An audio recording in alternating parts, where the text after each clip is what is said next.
My mother used to love to do laundry, and I let her. She used to say things like, "That's like therapy to me," like therapy. And then her favorite saying was, "It'll all come out in the wash." You know, and I just let her do it. Until one day, I was about 28 years old, and she was not available to do the laundry for me. And I owned a little business in Lenexa, and next door to this business was a laundromat. And my clothes, as I gave in my last speech, was just pretty much work clothes. But on this particular event, I had a date, and I didn't have anything clean, so I was forced to do something. So on this particular Saturday morning, about 10:30 or so, I decided to go next door to the laundromat and do some laundry. Didn't know anything much about it except that Virgil owned it, Virgil Hustler. We were friends, we had businesses, and I was in there and helped him unthaw some pipes one time because I had a torch. And I'd measure the motor speed on his dryers. But other than that, I had no reason to be in there. On this particular day, though, I realized that Saturday morning is a pretty popular time to do laundry. And I think everybody in town was there to do it. And I can't tell you how clueless I was. Now, you got to remember, I'm 6 years into running a business. I've been through college and still hadn't done a load of laundry. So I'm walk in, and I swear, I couldn't tell you the difference between a dryer and a washer.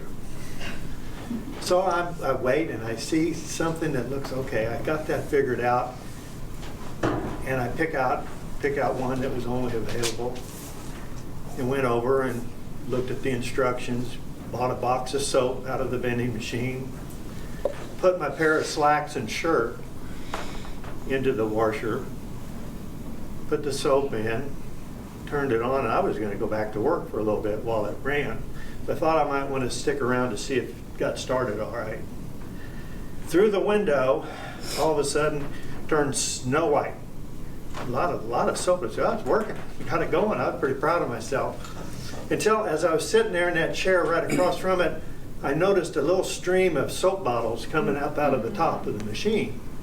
Pretty soon it was like 6 foot long. These bubbles of soap. I didn't have a clue. At that point I see Virgil come around the aisle, and he goes and grabs a jug of stuff that settled the suds down and poured it in, and the suds went away, and crisis averted.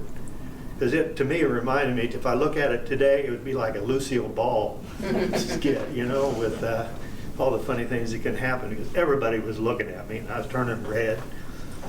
Virgil very calmly looked at me, and he said, "You ever do laundry before?" And I said, "No." I said, "Not here." Lied. Got my mom to do it. He said, "Well, there's a couple things you need to know about doing laundry." He says, "First of all, it isn't always just the soap that gets things clean." He says, "You know what really does it? It's friction." And he says, putting a pair of slacks and a shirt in a double washer is not going to be the best way to do laundry. Double washer. So I'm thinking to myself as I look back at this, I go, so where is friction good? It's not something you would normally think of. Certainly in my repair shop, friction created a lot of business, that's good. But it wasn't necessarily a good thing for the machines. Friction's not always a good thing. So as I look at this analogy, I go, how do we handle things in our life? When we get irritated, conflict, stress, friction. It can happen in this group, it can happen in relationships, and everywhere, especially out on the road. To put this analogy to work for me, recently I drive a company truck, and I'm monitored. I can only drive a certain speed limit or it shows up.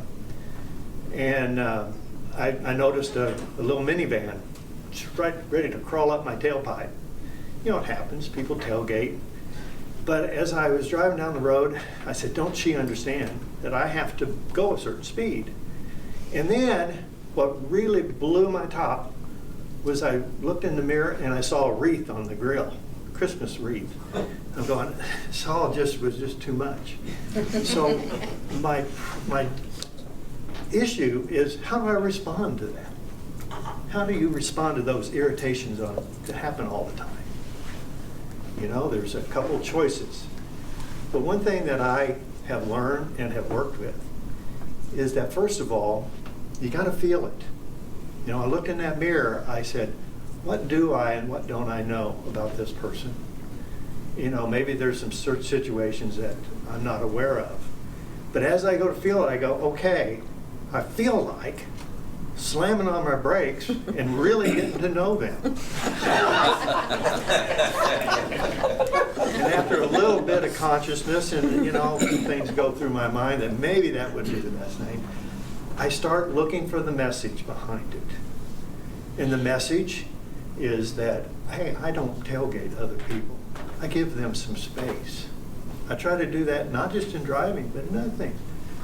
That's the message, and it's deep down inside me. It's a core value. So then from there, what I can do is give it to someone else. Give it to someone else as I go down the road, and I improve the situation by that much. The world probably doesn't need too many more analogies, and certainly no more acronyms, but it's one that has helped me. And I'm going to challenge you to see if you can get that out of your head as you go through your day. Thank you.